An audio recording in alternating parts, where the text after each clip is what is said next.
Your performance as Georges Méliès is incredibly moving, and you shift our perception of him as you strip down the psychological layers Thank you. throughout the movie. Thank you. How did you go about understanding what makes a character tick and burrowing under his skin? I think my starting point to play that loss in the opening scenes and that exile and that emptiness or that determination not to remember or not to be reminded of of how beautiful life was, really came from me watching his films at the height of his career. And Marty gave me a wonderful box set to watch, and I watched hours of this amazing, agile, acrobatic guy who was editing, writing, directing, acting, starring, set design, special effects, blue screen, because it was black screen, but all that going on simultaneously in his studio.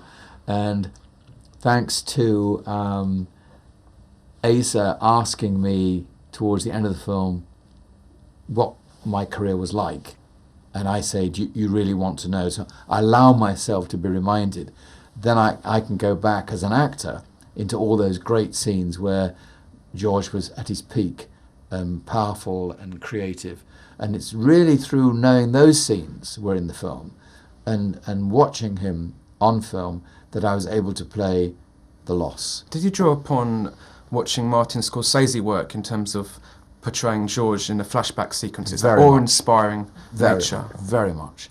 And I was playing a film director on Martin Scorsese's film set, and that was thrilling and humbling.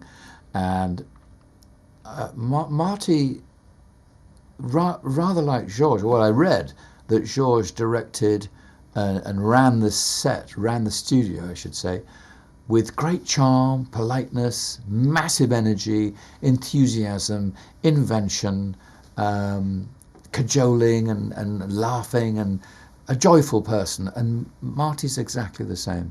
My role model was in the corner of my eye all the time. And it was very, very inspiring. And also knowing that he was recreating with enormous passion, film that could have been lost forever. And that's another of his passions. We have to save film from being destroyed. Because a lot of it was melted into boots. Yeah, wasn't it? I mean, was it quite affecting? I mean, for you as an actor, being involved in many years in cinema, the debt that anyone who sees a movie or stars in a movie owes to Georges Méliès, knowing what he must have felt when this was happening to his films. I could only imagine the loss, really. It's absolutely harrowing. However, you have to put that loss on the screen, that broken man on the screen, for Hugo to fix.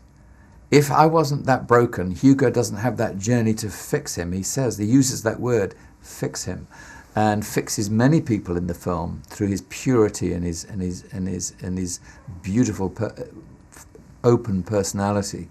So yes, it's very poignant, very touching, but you have to start in that exile, dark place, in order for Hugo, played by Asa, to pull me out into the light.